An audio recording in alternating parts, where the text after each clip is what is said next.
نحمدہ ونصلی ونسلم علی سیدنا و مولانا محمد رسولہ النبی الامین المکین الحنین الکریم الرؤوف الرحیم اما بعد بسم اللہ الرحمن الرحیم۔ معزز سامعین و ناظرین، الحمدللہ تعالی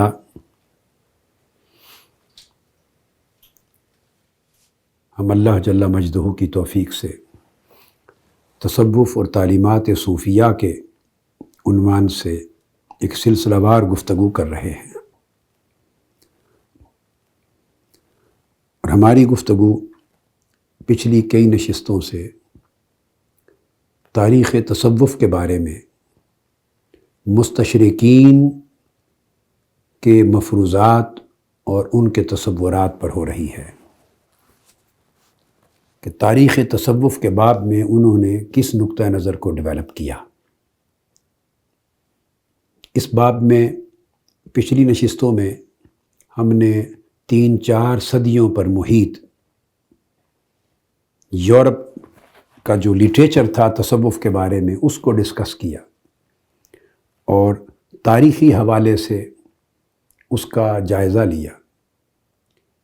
آج ہم براہ راست ایک کتاب کا مطالعہ کر رہے ہیں بطور نمونہ، اور اس کی اگلی نشست میں انشاءاللہ ایک اور کتاب کی سٹڈی شروع کریں گے۔ ان کتاب کا نام ہے دا مسٹکس آف اسلام، دا مسٹکس آف اسلام، اور اس کے رائٹر ہیں professor R.A. Nicholson, Reynold A. Nicholson.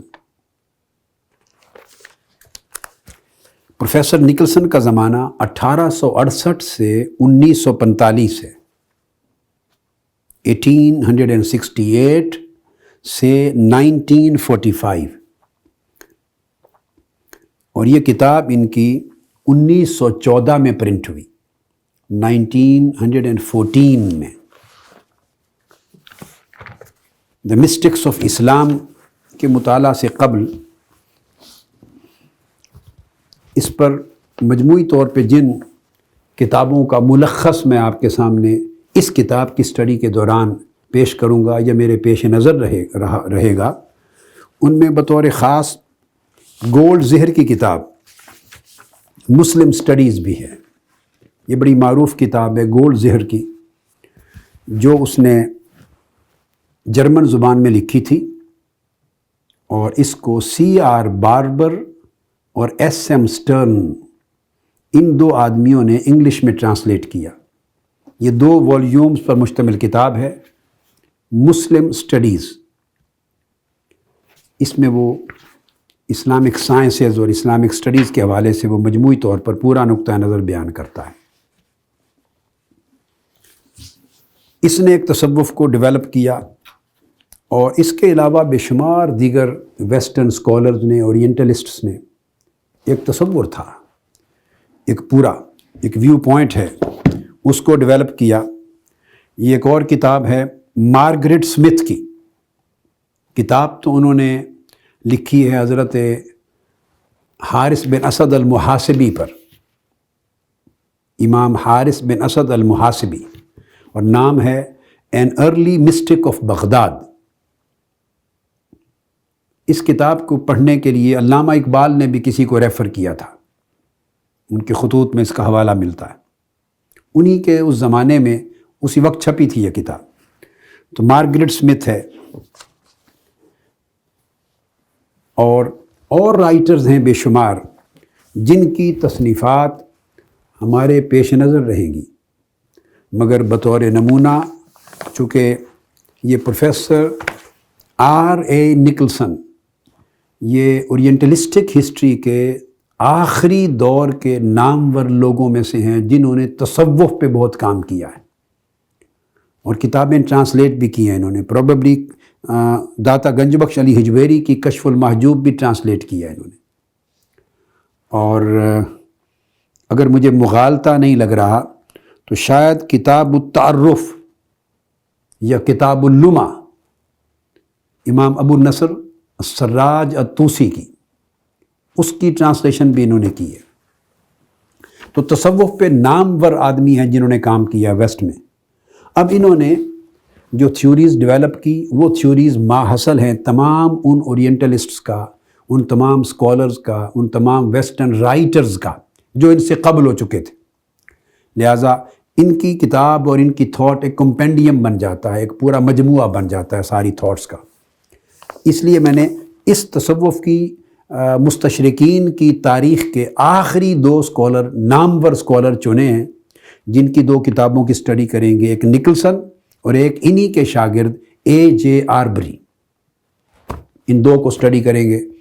ان کی اسٹڈی سے پورا فکر سامنے آ جائے گا کہ ان کا جو نظریہ ہے تصوف کی نسبت کہ یہ عجمی پودا ہے، یا ایران کی سرزمین میں اس نے جنم لیا اور ایران کی آب و ہوا میں اس نے پرورش پائی، اور عجمی اور غیر اسلامی مختلف مذاہب سے اور فلسفوں سے اور نظریات سے آمیزش ہوئی اور اس طرح تصوف ڈیولپ ہوا۔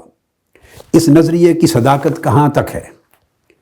اب ان کی کتابوں سے یہ ہمیں معلوم ہوگا کہ اس مفروضے کو قائم کرنے اور اس نظریے کو ڈیولپ کرنے میں ان کے پاس دلائل کیا تھے، شواہد کیا تھے، ایویڈنسز کیا تھے۔ اس لیے میں نے چوز کیا کہ ان 2 کتابوں کو براہ راست ان کی ٹیکسچول سٹڈی کی جائے، ان کے متن کو پڑھا جائے، اور آپ بھی معلوم کریں تاکہ سننے والے کے ذہن میں یہ خیال کسی سطح پہ نہ جائے کہ میں نے ویسے ہی اورینٹلسٹس کو رد کر دیا ہے، ان کی تحقیق کو ایک مفروضہ کہہ کر، یہ ان کی تحقیق کو بلا دلیل کہہ کر میں نے رد کر دیا ہے، اور ان کے رد کرنے کے کوئی دلائل مضبوط نہیں تھے۔ میں سمجھتا ہوں کہ مجھے ان مستشرقین کے ان مفروضوں کو رد کرنے کے لیے الگ سے دلائل ہی کی ضرورت نہیں ہے۔ ان کے ٹیکسٹ، متن، جو کچھ انہوں نے لکھا ہے اپنے نظریے کے حق میں، ان کی تحریریں خود دلائل ہیں ان کے مفروضے کو رد کرنے کے لیے۔ اس لیے میں نے منتخب کیا کہ الگ گفتگو کرنے کی بجائے کیوں نہ ان کی کتاب ہی کو جستہ جستہ مقامات سے سٹڈی کر لیا جائے، خود بخود رد ہو جائے گی۔ جو بات میں پہلے کرتا چلا آ رہا ہوں کہ انہوں نے تمام مفروضات، اس لیے میں نے ان کے نظریے کو مفروضات قرار دیا، ہائپوتھسس، اور بے دلیل مفروضات کہا کہ بغیر ایویڈنس کے انہوں نے مفروضے اپنے گمان پر قائم کر لیے۔ لہٰذا ہم ان کی کتاب نکلسن کی دا مسٹکس آف اسلام، اس کے پہلے چیپٹر کا مطالعہ کر رہے ہیں، آغاز کر رہے ہیں۔ اور پہلا چیپٹر اب یہ بیان کرتے ہیں کہ تصوف کی جو نشو و نما ہوئی، یہ 1914 میں انہوں نے یہ کتاب لکھی ہے، 1914 میں۔ اب اس کے اندر وہ بیان کرتے ہیں کہ تصوف کو انٹروڈیوس کرنے کے لیے کہ یہ تصوف کس طرح وجود میں آیا ہے، تصوف کی تشکیل کیسے ہوئی، اور اس کا ارتقاء اور نشو و نما کیسے ہوئی۔ وہ سبجیکٹ جو ہمارے اس وقت زیر مطالعہ ہے اس پر یہ کتاب ہے۔ تو نکلسن کا اور مستشرقین کا جو ان سے پہلے ہو گزرے کثرت کے ساتھ، ان کا پہلا مفروضہ یہ ہے کہ مسلمانوں نے تصوف کو، یا بالفاظ دیگر کہ یہ اسلامی تصوف، اس کی تعلیمات کا بیشتر حصہ مسیحیت سے، کرسچینٹی سے مستعار ہے۔ یہ مفروضے کا ان کا سمجھیں جزو اول ہے، فرسٹ ایلیمنٹ ہے کہ جن جن چیزوں کے مشترکہ ملاپ سے اسلامی تصوف بنا یا بنایا گیا، اس کا سب سے پہلا اور سب سے نمایاں ایلیمنٹ کرسچینٹی ہے۔ عیسائیت کی تعلیمات کو ڈال کر تصوف کی تشکیل ہوئی، یہ پہلی چیز ہے۔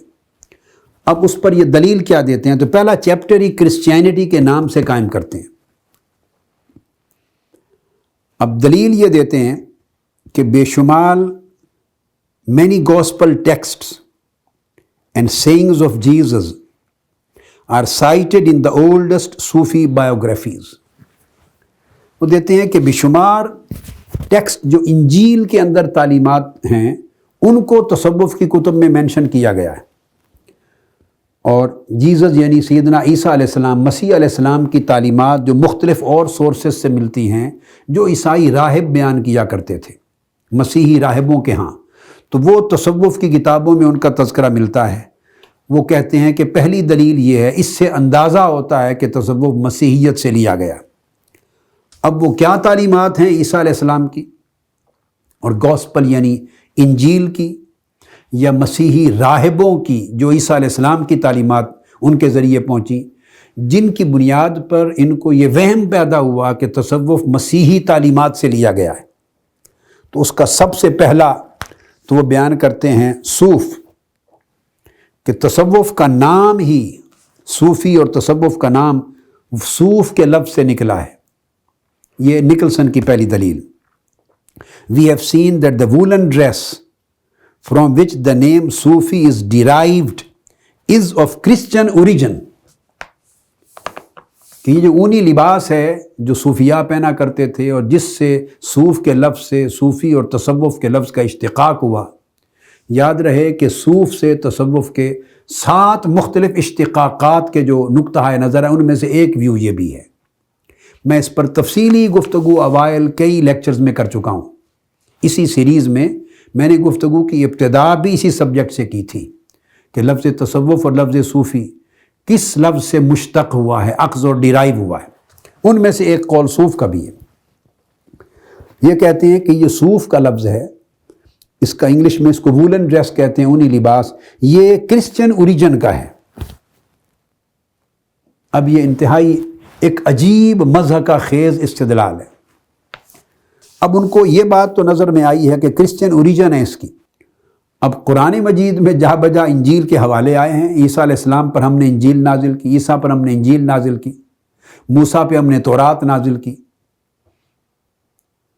اور داؤد پہ ہم نے زبور نازل کی، اور پھر نہ صرف تذکرہ آیا ہے بلکہ پھر یہ فرمایا کہ ہم نے تورات میں بنی اسرائیل کو یہ حکم دیا تھا، قرآن مجید نے جا بجا ان احکام کو ریپیٹ کیا ہے۔ عیسیٰ علیہ السلام پر انجیل نازل فرمائی اور انجیل میں ہم نے بنی اسرائیل کو یہ احکام دیے تھے، تو جا بجا قرآن مجید نے ریپیٹ کیا ہے۔ پوری صورت ہے بنی اسرائیل، سورہ بقرہ میں بھی اس کی تفصیلات ملتی ہیں، سورہ نساء میں بھی ملتی ہیں، پوری سورہ آل عمران نساء سے پہلے اس کے اندر تذکرہ ملتا ہے، واقعات ملتے ہیں۔ سورہ مریم ہے، عیسیٰ علیہ السلام کی ولادت کا ذکر ملتا ہے، سیدہ مریم رضی اللہ تعالیٰ عنہا کا ذکر ملتا ہے، موسیٰ علیہ السلام کی ولادت کے واقعات، اور پوری بنی اسرائیل کی سٹوری۔ سب سے زیادہ معتمد ترین موسیٰ علیہ السلام اور عیسیٰ علیہ السلام کے جو وقائع ہیں، واقعات، اس کا سورس آف انفارمیشن قرآن ہے، جو بغیر کسی تبدیلی اور بغیر کسی تعریف کے اویلیبل ہے، ملتا ہے۔ تو کیا اس ریفرنس کے ملنے سے یہ اخذ کرنا جائز ہوگا کہ معاذ اللہ یہ قرآن کا مسیحی اوریجن ہے، یہ قرآن کی تعلیمات انجیل سے لی گئی ہیں، قرآن کی تعلیمات تورات سے لی گئی ہیں، اخذ کی گئی ہیں، مستعار لی گئی ہیں، تو قرآن کا اوریجن کرسچن یا جوئش اوریجن ہے؟ یہ بڑی مزہ کا خیز استدلال بن جائے گا۔ نقطہ نظر اسلام کا یہ ہے کہ اسلام تو آدم علیہ السلام سے لے کر حضور علیہ الصلوۃ والسلام تک ایک ہی دین ہے۔ ان الدین عند اللہ الاسلام، اللہ کی وحی ہے، وحی الہی جو تمام انبیاء پہ نازل ہوئی، بنیادی ہدایت سب انبیاء اور رسول پہ ایک ہی رہی، اور بے شمار تعلیمات ایسی ہیں جو اللہ رب العزت نے انبیاء علیہ السلام کو دی، اور وہ مشترک ہر پیغمبر پہ وہ اترتی رہیں۔ جتنی تعلیمات توحید کے باب میں آئیں وہ ہر پیغمبر پر آئیں۔ اب قرآن مجید نے درجن سے زائد انبیاء، 20 کے قریب انبیاء اور رسول کا ذکر کر کے توحید کا تذکرہ کیا ہے۔ انہوں نے اپنی امت کو توحید کا پیغام پہنچایا، اللہ کی عبادت کرو، شرک نہ کرو، اللہ سے ڈرو، تقوی اختیار کرو، یہ سارا جگہ جا بجا۔ تو کیا اس سے یہ لے لیا جائے کہ توحید کا تصور جو قرآن میں آیا ہے وہ انہوں نے پہلی کتابوں سے اس کا اوریجن ہے، وہاں سے مستعار لیا ہے؟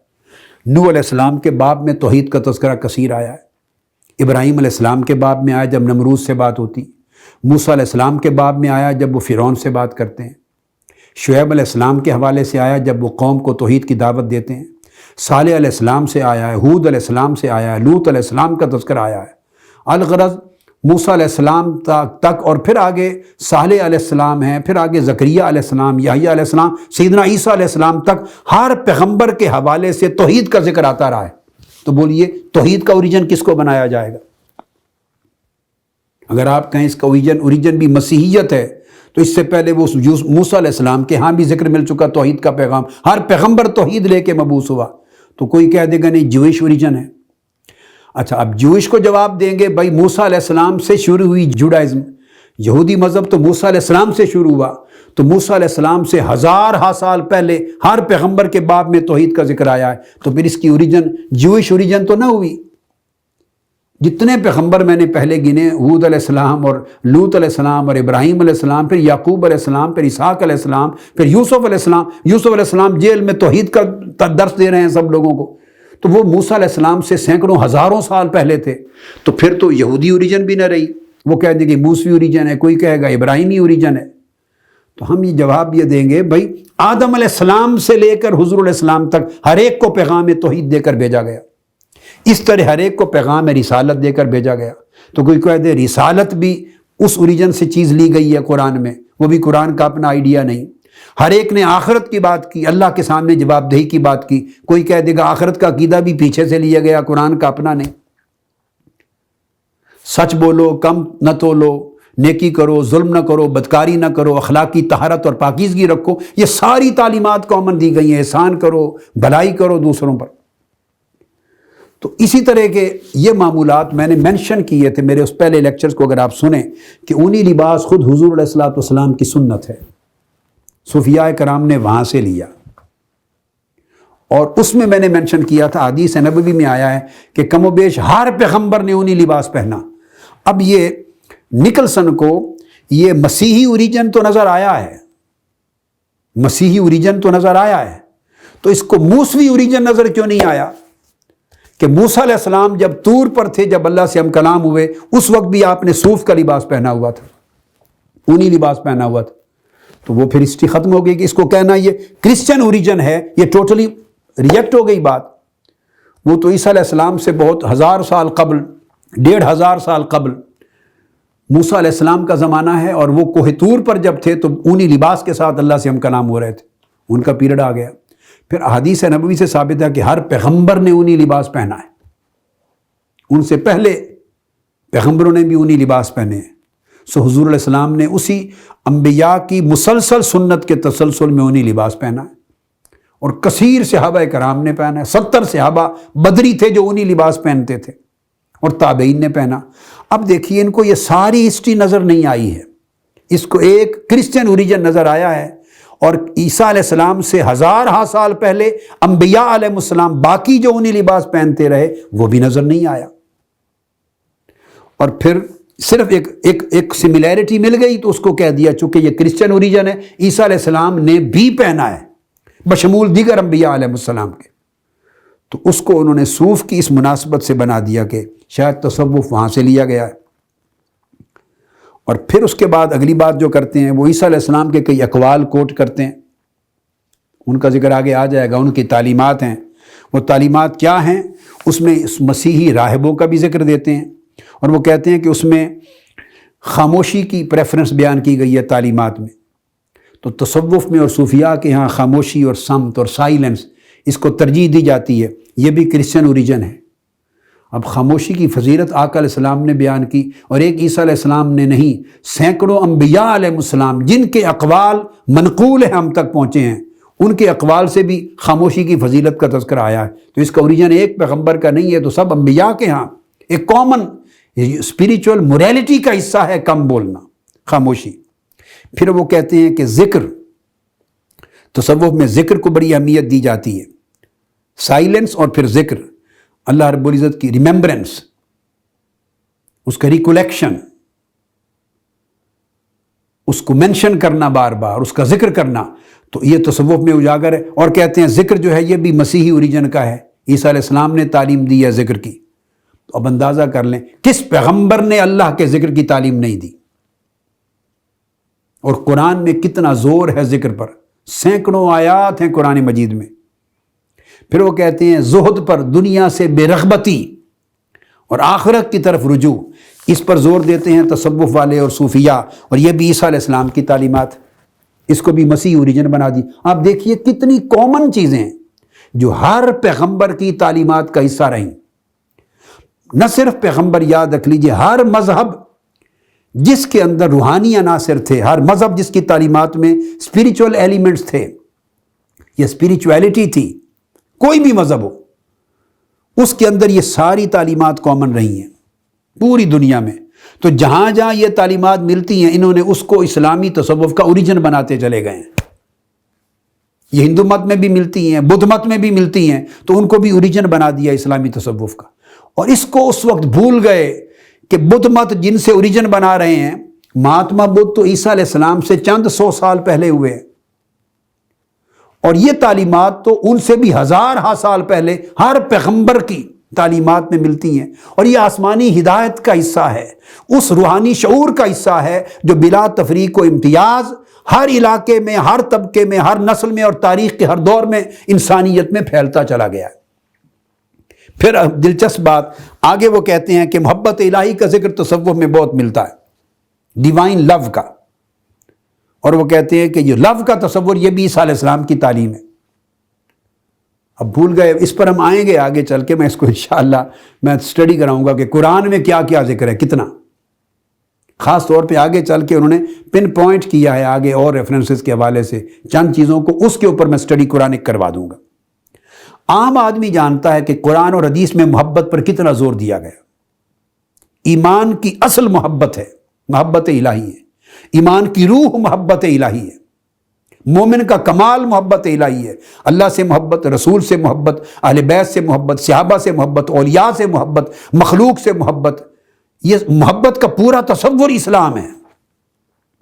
اور پھر یہ عیسیٰ علیہ السلام کی بھی بے شک تعلیمات ہے، ہر پیغمبر کی تعلیم ہے، ہر پیغمبر پیغام محبت ہی کے لے کے مبعوث ہوا ہے، نفرتوں کو مٹھانے کے لیے آیا ہے، یہ کامن تعلیمات تھی۔ انہوں نے ان تمام تعلیمات کو کرسچن اوریجن ڈکلیئر کر دیا۔ اور پھر وہ کہتے ہیں کہ ڈیوائن لو کے ساتھ ساتھ پھر صوفیاء کے ہاں ذکر ہے خوف، اہل خوف کا ذکر، پھر اہل رجا کا ذکر ہے۔ وہ کہتے ہیں کہ اہل محبت کا ذکر یہ بھی عیسیٰ علیہ السلام کی تعلیمات میں ہے، تو تصوف نے وہاں سے لیا۔ خوف اور اہل خوف کا ذکر اس کا بھی عیسیٰ علیہ السلام سے لیا گیا، اور اہل رجا کا ذکر بھی عیسیٰ علیہ السلام کی تعلیمات سے لیا گیا۔ اب ان تمام چیزوں کو انہوں نے صرف ٹریسز نکال کر کہ ان تعلیمات کا ذکر عیسیٰ علیہ السلام کے ہاں چونکہ ملتا ہے مسیحی اوریجنز میں، بس آگے شہادت نہیں ہے کہ صوفیاء نے، کس صوفی نے کس عیسائی راہب سے لیا، کس سے سیکھا، کس مسیحی کتاب سے سیکھا، کوئی ایویڈنس نہیں۔ اب وہ دلیل کس نوعیت کی ہیں وہ آپ سن لیجئے۔ وہ کہتے ہیں کہ عیسیٰ علیہ السلام 3 آدمیوں کے پاس سے گزرے، یہ ایک مسیحی ایک سٹوری ہے، کہانی ہے۔ تینوں کے جسم بالکل نحیف تھے، پتلے دبلے لاغر تھے، اور چہرے ان کے زرد تھے۔ آپ نے ان سے پوچھا کہ تمہیں اس حال تک کس شے نے پہنچا؟ عیسیٰ علیہ السلام کی زندگی کا ایک واقعہ ہے جو مسیحی سورسز میں، عیسائی کتب میں آتا ہے پرانا۔ پوچھا کس حال نے تمہیں، کس وجہ نے اس مقام تک پہنچا دیا؟ انہوں نے کہا دوزخ کی آگ کے خوف نے یہاں تک پہنچا دیا۔ عیسیٰ علیہ السلام نے ان سے فرمایا کہ تم ایک ایسی چیز سے ڈرتے ہو جو مخلوق ہے اور اللہ اس کا مالک ہے، سو تم اللہ کی وجہ سے، اس کی پیدا کردہ ایک چیز سے خوف کر رہے ہو اللہ کی وجہ سے، تو تمہارے خوف کی وجہ سے اللہ تمہیں نجات دے دے گا۔ پھر آپ آگے چل پڑے، پھر اور 3 آدمی ملے، وہ بھی اس سے زیادہ نحیف تھے ان سے، اور زیادہ زرد ان کے چہرے تھے۔ ان سے پوچھا کہ تمہیں اس حال تک کس شے نے پہنچا دیا؟ انہوں نے کہا کہ جنت کی تمنا نے۔ تو پہلے تینوں کا جواب خوف تھا، ان تینوں کا جواب رجا تھا، جنت کی امید نے، لانگنگ فار پیراڈائز۔ اور انہوں نے کہا فیئر آف دا فائر، پہلوں نے کہا تھا، انہوں نے کہا لانگنگ فار پیراڈائز، رجا۔ انہوں نے کہا کہ جنت بھی اللہ کی تخلیق کردہ، اللہ کی مخلوق ہے، اور تم اللہ کی وجہ سے، اس کی مخلوق سے کی تمنا کر رہے ہو، آرزو کر رہے ہو، امید رکھ رہے ہو، اللہ تمہیں یقیناً اس جگہ تک پہنچا دے گا۔ آگے چل پڑے، پھر تیسرے مقام پر پہنچے تو 3 آدمی اور ملے، وہ سب سے زیادہ نحیف تھے، لاغر تھے، اور زرد ان کے چہرے تھے، اور نڈھال تھے بری حالت میں۔ ان سے پوچھا تمہیں کس حال میں پہنچا دیا ہے، کس چیز نے؟ What hath brought you to this? They answered, our love of God. Jesus said, you are the nearest to him, you are the nearest to him. انہوں نے کہا اللہ کی محبت نے ہمیں اس حال تک پہنچا دیا ہے۔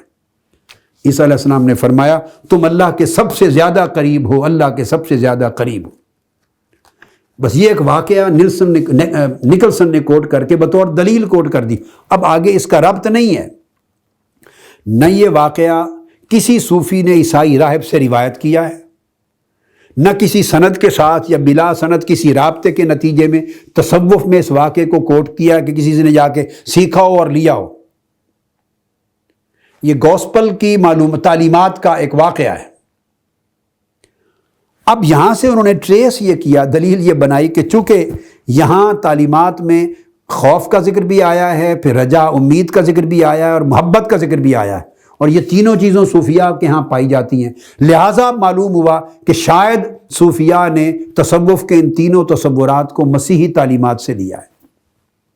اب کتنے تعجب کی بات ہے، انہیں صوفیاء کے ہاں خوف، رجا اور محبت، فیئر، لانگنگ یعنی ہوپ اور لو، یہ تین کانسیپٹ کرسچن اوریجن سے، گوسپل سے تو نظر آتے ہیں کہ شاید وہاں سے لیا ہو، یہ نظر نہیں آیا کہ شاید قرآن سے لیا ہو۔ پورا قرآن خوف الہی کی تعلیمات سے، آیات کریمہ قرآن مجید کی سینکڑوں آخرت کے خوف سے، دوزخ کے خوف کے بیان سے بھری پڑی، سینکڑوں آیات ہیں۔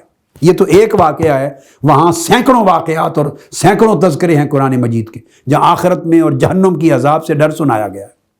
سینکڑوں آیات کوٹ کر رہا ہوں۔ یہاں ایک واقعہ ہے امید کا، وہاں قرآن مجید میں سینکڑوں آیات میں اللہ کی رحمت اور جنت اور بخشش اور جنت کی امید دلائی گئی اور جنت کے تذکرے کیے گئے۔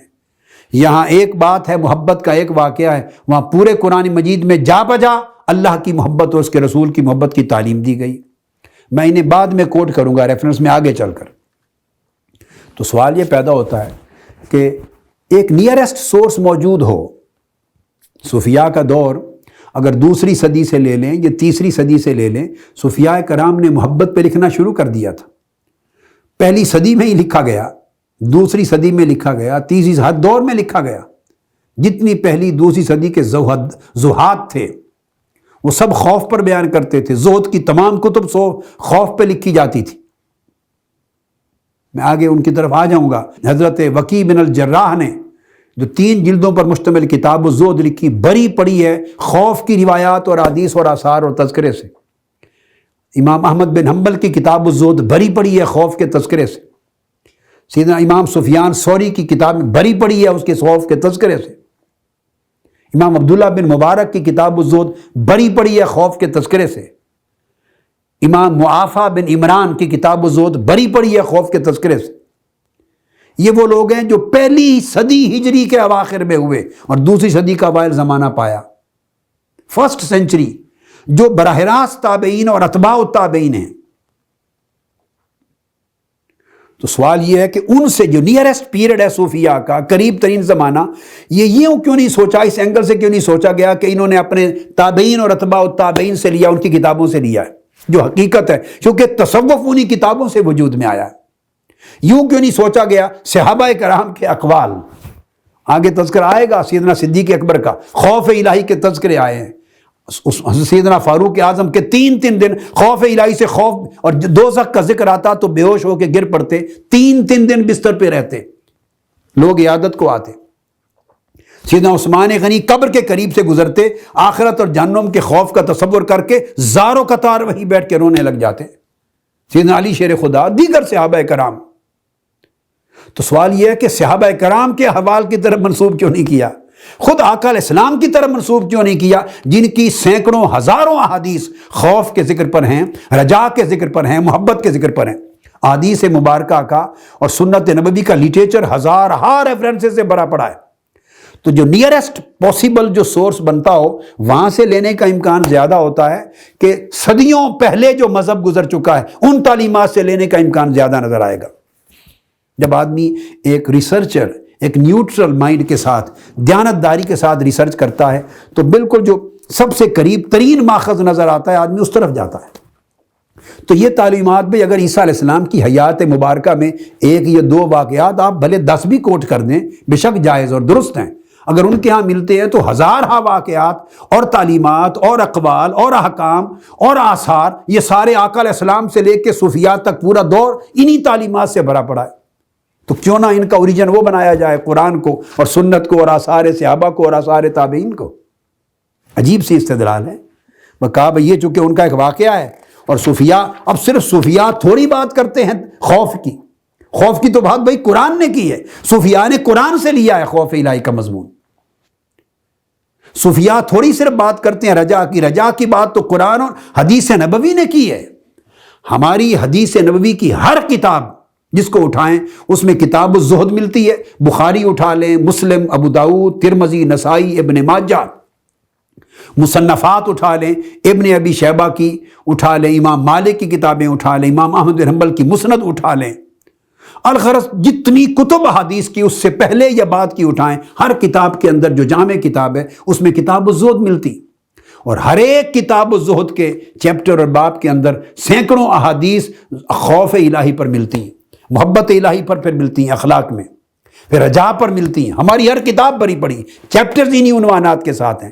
تو سوال پیدا ہوتا ہے کہ یہ جہاں ریلیونس بنتا ہے کہ صوفیاء نے یہ تعلیمات یہاں سے لی ہیں، خوف الہی کی، محبت الہی کی، رجا کی، وہاں ذکر نہیں کیا، اس کا ریفرنس ہی کوٹ نہیں کیا، 600 سال قبل سیدنا عیسیٰ علیہ السلام کے زمانے کے واقعے کے ساتھ جوڑ دیا۔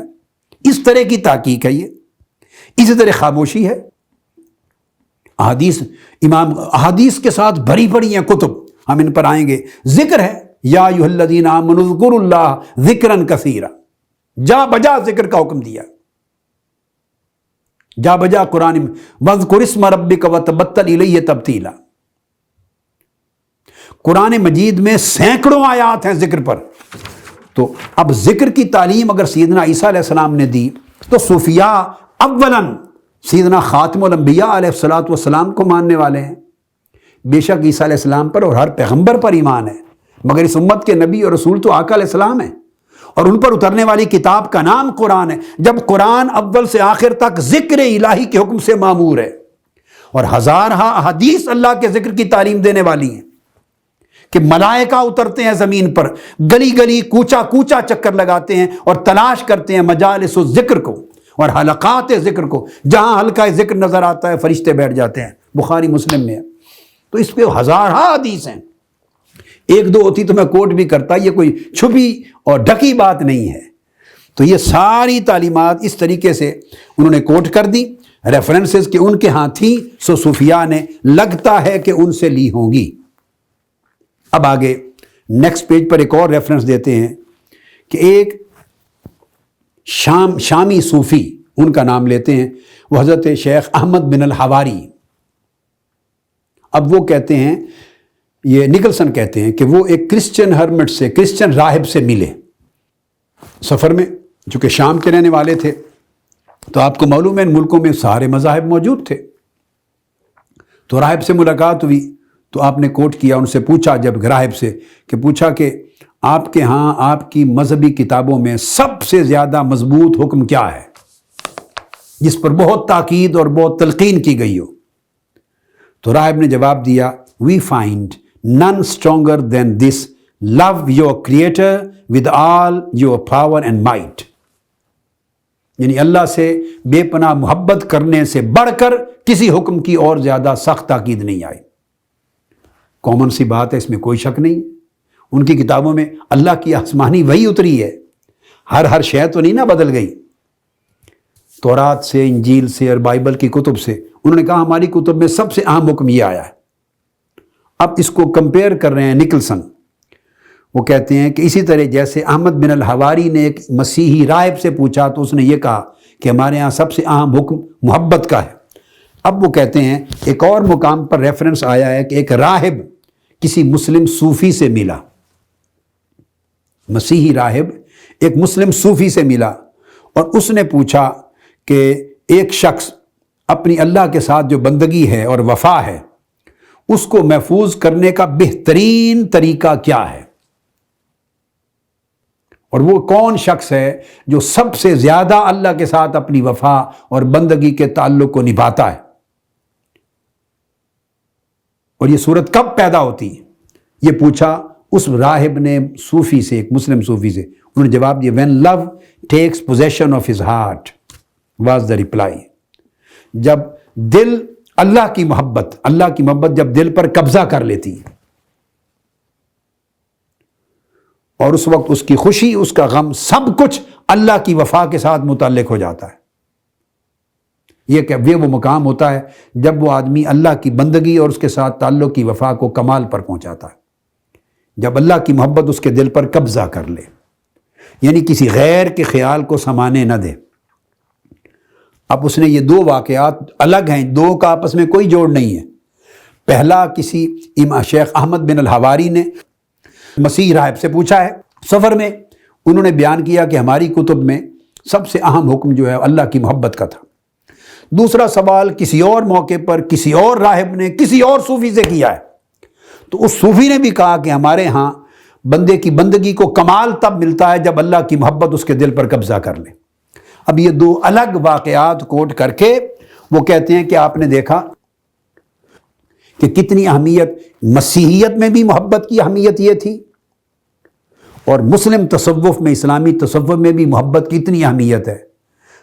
اور چونکہ محبت کا تصور بنیادی طور پہ اس کے بانی وہ کہتے ہیں عیسیٰ علیہ السلام ہیں، تو یہ کرسچینٹی کا انفلوئنس ہے. اب اندازہ کر لیں، the influence of Christianity through its hermits, monks and heretical sects، یہ مسلمانوں کے پاس زاہدوں پر اور مسٹیکل جو اسپیشلسٹ ہیں صوفیاء پر آیا ہے، یعنی ان کے راہبوں سے، ان کے مونک سے اور ان کے مختلف طبقات اور تعلیمات سے عیسائیت کا اثر لے کے انہوں نے محبت کا آئیڈیا اپنے یہاں ڈیولپ کیا. یہ کل بحث ہے جو میں نے ساری بحث کا خلاصہ آپ کو نکلسن کا سنا دیا. اس بنیاد پہ وہ تصور کرتے ہیں کہ تصوف اسلامی عیسائیت سے، مسیحیت سے لیا گیا. اب آپ نے اندازہ کر لیا، کسی چیز کا کوئی ریفرنس نہیں ہے، کوئی ثبوت نہیں ہے، کوئی تاریخی شہادت نہیں ہے، خود بھی کلیم نہیں، ایک نہیں کہ میں نفی کر رہا ہوں، خود کلیم ہی نہیں کیا، مینشن ہی نہیں کیا. اگر کوئی دلیل ہوتی تو ڈائریکٹ ایویڈنس لاتے کہ فلاں فلاں صوفی فلاں راہب کی صحبت میں رہا، ان کی زیر تربیت رہا، ان سے پڑھتا رہا، سیکھتا رہا. قطعی طور پہ کوٹ نہیں کر سکے. اور واقعہ بھی ہے، میں نے آگے چل کے میں اینڈ پر یہ بات کروں گا، اشارتاً عرض کر دیتا ہوں، مسلم اس قدما صوفیاء جو ہو گزرے ہیں اوائل زمانہ، جو تصوف کے بانیان ہیں، مؤسسین ہیں، تشکیل دینے والے صوفیاء کرام ہیں پہلی 2-3 صدیوں کے، ان میں سے کسی ایک صوفی کا کسی راہب اور کسی مونک کے ساتھ ایسا تعلق کہ اس نے تعلیم لی ہو، تربیت پائی ہو، ان کے ہاں قیام کیا ہو یا ان سے سیکھنا ثابت ہو، میں نے اپنی پوری زندگی میں جو مصادر مل سکے میں نے گزارے ہیں. میں آپ کو واللہ کہہ رہا ہوں کہ ایک ریفرنس بھی زندگی میں نہیں ملا. اگر ہوتا، میری بات کو چھوڑ دیجئے، مجھے نہیں ملا، چھوڑ دیں، ہوتا تو نکلسن کوٹ کر دیتے. اب عیسائیت کا حصہ ان کا ٹاپک ختم ہو گیا. اب آپ اندازہ کیجئے. تو بغیر استدلال کے، بغیر دلیل کے بنیاد رکھی ہے بس کامنیلٹی پر. کچھ تصورات چونکہ کامن ہیں، اور تصورات بھی وہ کامن ہیں جو ہر ایک کے ہاں تمام مذاہب میں تھے، تمام انبیاء علیہ السلام کی تعلیمات میں تھے، تمام رسول اعظام کی تعلیمات میں تھے. نہ ان سے اخذ کرنے کا کوئی ریفرنس ہے، نہ کوئی تاریخی شہادت ہے. اب یہی کنسیپٹ نیکسٹ چیپٹر وہ نیو پلیٹونزم کا لاتے ہیں، جس کو افلاطونیت جدید کہیں گے یا نو افلاطونیت کہیں گے. اب کہتے ہیں کہ دوسرا سورس اسلامی تصوف کا نیو پلیٹونزم ہے. اس کا تذکرہ ملتا ہے کئی جگہوں پر، علامہ اقبال کی لیکچرز میں اور ان کی بحثوں میں بھی ملتا ہے. اب میں اس کو کلیئر کرتا ہوں، یہ سارا تھاٹ آئی کہاں سے ہے. ارسطاٹل کی طرف کم منسوب کرتے ہیں، پلیٹو کی طرف منسوب کرتے ہیں، اور پلیٹو کے بھی نظریے کا جو نیا ورژن ہے جس کو نیو پلیٹونزم کہتے ہیں، اس کی طرف لے جاتے ہیں کہ مسلم فلسفی اور اس کے اندر مسلم مسٹسزم. اب یہ اس میں افلاطونیت جدید کا بھی اثر اس کے اندر آیا ہے. اس نے اس میں کیا کیا ہے کہ اسی طرح جیسے عیسائیت کے ساتھ اسلام کے، بلکہ اسلامی تصوف کے، انہوں نے کہا ایکچولی وہ اسلامی کی تعلیمات ہیں، تو ان کے مشترک پہلو افلاطونیت میں بھی تلاش کیے گئے. پلیٹو، ارسطو اور افلاطون کی فلسفی میں بھی مشترک پہلو تلاش کیے گئے. اسلامی تعلیمات میں اور ارسطو اور افلاطون کی نظریات میں کچھ مشترک پہلو تلاش کیے گئے. تھیالوجی میں اور فلسفی میں اور میٹا فزکس میں، چونکہ اس زمانے تھرو آؤٹ الہیات پر بحث ہوتی تھی، جس سے عقیدہ وجود میں آیا، اور فلسفہ پر بحث ہوتی تھی، فلسفی پر، اور ما بعد طبیعیات پر بحث ہوتی تھی، میٹا فزکس پر۔ تو ان چیزوں کو انہوں نے اسٹڈی کیا ہے، اور اسٹڈی کر کے پھر اس سے انہوں نے کنسیپٹ ڈیولپ کیے کہ یہ چیزیں مسلم صوفیاء کے ہاں ملتی ہیں، اور وہ چیزیں مسلم صوفیاء، اور وہ بھی انہوں نے بہت بعد کے زمانوں کے کوٹ کیے ہیں، میں آگے چلتا ہوں۔ اور ان کا تذکرہ چونکہ یونانی فلسفے میں، ہیلینسٹک سائنسز میں، اور ارسطو اور افلاطون کی افلاطونیت جدید جو بعد میں آئی، نیو پلیٹونزم، اس میں بھی ان کا ذکر ملتا ہے۔ لہٰذا اسی ذکر کے ملنے سے، اسٹریس سے، انہوں نے یہ اپنے آپ ہی ازیوم کر لیا ہے، اور یہ پریزمپشن قائم کر لیا ہے، مفروضہ کر لیا ہے کہ اندازہ ہوتا ہے کہ یہ تصور بھی انہوں نے نیو پلیٹونزم سے لیا۔ اب اس میں دلائل میں کیا چیزیں کوٹ کی ہیں؟ پہلا کنسیپٹ کوٹ کیا ہے انہوں نے ایلومینیشن کا، فلاسفی آف ایلومینیشن، یہ جو نیو پلیٹونزم میں آتی ہے گریک فلاسفیز میں۔ دوسری فلاسفی آف ایمانیشن، تیسری فلاسفی آف جینوسز، اور چوتھا تذکرہ کرتے ہیں ایکسٹیزی کا، وجد، جینوسز تصور معرفت، ایلومینیشن، اور ان چار چیزوں کو نکلسن نے مینشن کیا ہے، اور وہ کہتے ہیں کہ ان چاروں چیزوں کا الگ الگ ڈیل کیا ہے۔ تو چونکہ ان کا تذکرہ افلاطونیت جدید میں تھا، اور انہی کا تذکرہ پھر صوفیاء کے ہاں تصوف میں بھی آیا ہے، تو وہ کہتا ہے کہ اس سے اندازہ ہوتا ہے پروبیبلی یہ انہوں نے افلاطونیت سے لیا ہے، یہ نئی تھیوری قائم ہو گئی۔ اب ایلومینیشن کیا ہے؟ اس کو ایلومنسٹ فلاسفی بھی کہتے ہیں، اور اردو زبان میں یا عربی میں اس کو فلسفہ اشراق کا نام دیتے ہیں، یا نظریہ اشراق کا نام دیتے ہیں۔ اب یہ ایلومنسٹ فلاسفی یا ایلومینیشن اور فلسفہ اشراق، اس سے مراد کیا ہے؟ کنسیپٹ یہ ہے، وہ یہ سمجھتے ہیں کہ اللہ یعنی گاڈ اور ٹروتھ، ان دونوں کو ایلومنسٹ فلاسفی میں لائٹ، نور کے طور پہ بیان کیا گیا ہے بطور سمبل۔ جہاں خدا کا ذکر آتا ہے یا ٹروتھ کا، سچائی کا ذکر آتا ہے، تو وہ اس کو آئیڈینٹیفائی کرتے ہیں with light. God and truth both are identified with light. یہ میں نے خلاصہ آپ کو بتا دیا، تفصیلات میں جانے کی تو ضرورت نہیں ہے۔ اب کل اتنا تصور ہے جو افلاطونیت میں جدید میں اور یونانی اس فلسفے میں جس کو نیو پلیٹونزم کہتے ہیں، اس میں جہاں کہیں خدا کا ذکر آیا ہے تو اس کو لائٹ کہہ کر نور کے طور پہ آئیڈینٹیفائی کیا، یا سچائی کا ذکر آیا تو نور کہہ کے سچائی کو نور کے طور پہ آئیڈینٹیفائی کیا۔ اب یہ بڑی عجیب سی بات کر دی، یعنی اس کے اوپر ایک کمال درجے کی حیرت ہے، اس پر ذکر آگے آئے گا انشاءاللہ۔ اب ان کو انہوں نے افلاطونیت جدید پر چلے گئے، افلاطونیت جدید پر، کہ نیو پلیٹونزم سے انہوں نے یہ تصور لیا ہے اشراق، ایلومینیشن، نور کا ذکر۔ بڑی حیرت کی بات ہے کہ ان ویسٹرن سکولرز کو، اورینٹلسٹس کو، ایلومینیشن، نور کا ذکر، خدا کے حوالے سے نور کا ذکر، حق کے حوالے سے نور کا ذکر، ہدایت کے حوالے سے نور کا ذکر، اور سچائی کے حوالے سے نور کا ذکر، ان کے حوالے سے نور کا ذکر کرتے ہوئے انہیں نیو پلیٹونزم پر بڑی دور جا کے نگاہ پڑ گئی، قرآن پہ نگاہ نہیں پڑی۔ بھئی یہ تو قرآن مجید کا اپنا تصور ہے۔ قرآن مجید نے اللہ کا ذکر کرتے ہوئے نور کو سمبولک بیان کیا ہے۔ آیت النور ہے قرآن مجید کی، اللہ اعوذ باللہ من الشیطان الرجیم، اللہ نور السماوات والارض۔ پھر حضور علیہ السلام کا ذکر کیا ہے اللہ کے ساتھ آگے، مثل نورہ کمشکات فیہا مصباح۔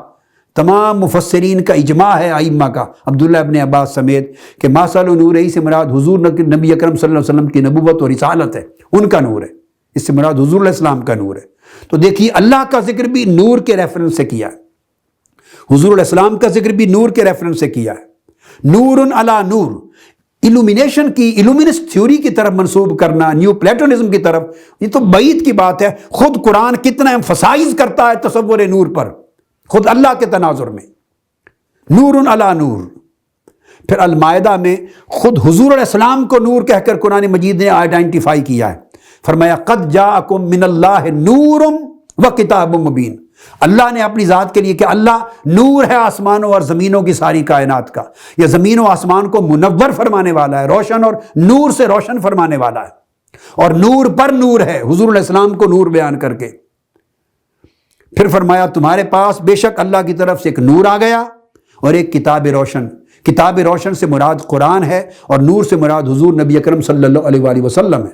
تو خود پیغمبر اسلام کو نور کہا گیا. پھر حضور علیہ السلام کو سراجم منیرہ کہا، چمکنے والا اور چمکانے والا سورج. منیرہ نور سے ہے، نور بانٹنے اور نور کی خیرات دینے والا سورج کہا. یا ایھا النبی انا ارسلناک شاہدا ومبشرا ونذیرا وداعیا الی اللہ باذنہ وسراجا منیرا، نور کہا ہے. پھر قرآن مجید کو بھی نور کہا ہے، ہدایت ہے، ٹروتھ اور گائیڈنس. فرمایا قد جاءکم برہان من ربکم وانزلنا الیکم نورا مبینا، تمہاری طرف اللہ کی طرف سے سب سے بڑی قطعی دلیل برہان یعنی حضور علیہ الصلوۃ والسلام آ گئے، اللہ کا رسول، اور تمہاری طرف روشن نور آ گیا. یہاں قرآن کو روشن نور کہا. تو قرآن کو بھی نور سے آئیڈینٹیفائی کیا، رسالت اور نبوت محمدی کو بھی نور سے آئیڈینٹیفائی کیا، حضور کے وجود کو بھی نور سے آئیڈینٹیفائی کیا. اللہ رب العزت نے اپنی طرف بھی لفظ نور کا انتصاب کیا. اور پھر ایمان کو اور اللہ کا جب حق کا نور اور فیض اترتا ہے اور جس سے مردہ دل زندہ ہوتا ہے اور تاریک دل کو روشنی ملتی ہے، اس کو بھی جا بجا قرآن میں نور کہا ہے. افمن سورہ اعراف میں افمن کان میتا فاحییناہ فجعلنا لہ نورا یمشی بہ فی الناس، کیا برابر ہو سکتے ہیں وہ شخص، دو شخص، ایک وہ جس کا دل مردہ ہے وہ، اور وہ جس کے دل کو ہم نے زندہ کر دیا ایمان کے ساتھ، اور پھر ہم نے اس کے لیے نور مقرر کر دیا اس کے باطن میں، اس کے دل میں، اور اس نور کو لے کر وہ لوگوں میں چلتا ہے اور نور بانٹتا ہے. جب اللہ کی ہدایت نصیب ہوتی ہے اور دل کا انشراح ہوتا ہے، اس انشراح صدر کے ساتھ بھی نور کو آئیڈینٹیفائی کیا.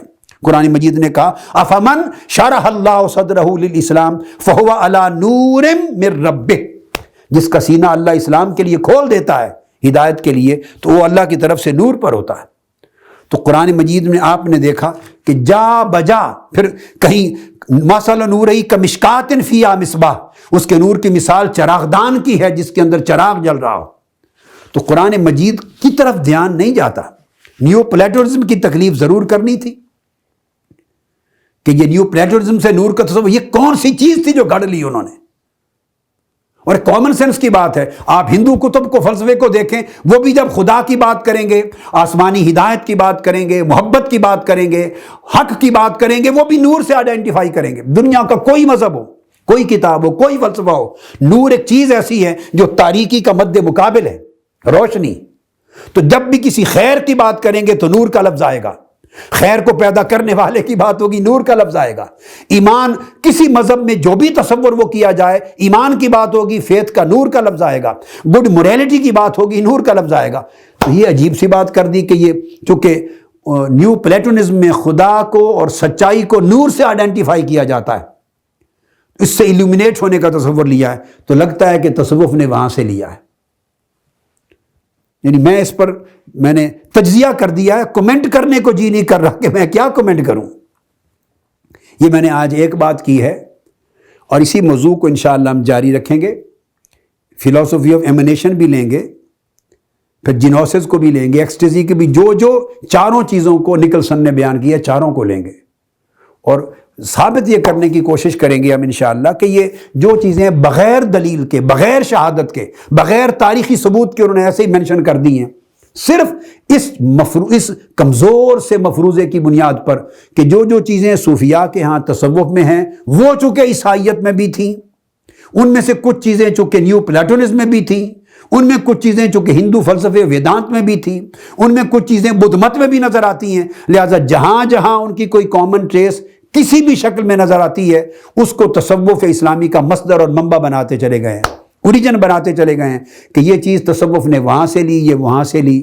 تو اس طرح پکڑ کے اس پورے کے پورے تصوف کو معجون مرکب بنا دیا اور ایک جس چیز کی طرف دھیان نہیں کیا اور ایک سورس ان کو دور ہندوستان یعنی بغداد کے رہنے والے صوفیاء کے لیے ہندوستان کا سورس نظر آ گیا، ایران کا نظر آ گیا، انہیں یونان کا سورس نظر آ گیا، انہیں سارے دور دراز کے سورس نظر آ گئے، اور ایک قریب ترین سورس جو حجاز مقدس اور مکہ اور مدینہ کی سرزمین کا اور گنبد خضرا سے پھوٹنے والے چشمہ نور کا ہے، وہ نظر نہیں آیا کہ کوئی وہاں بھی کھنگال کے دیکھ لے کہ کیا ایسا تو نہیں کہ یہ ساری تعلیمات خود ان کے قرآن میں موجود ہوں، خود حدیث نبوی میں موجود ہوں، جو مسلمانوں کا اصل سرچشمہ اور سرمایہ ہے تعلیمات کا.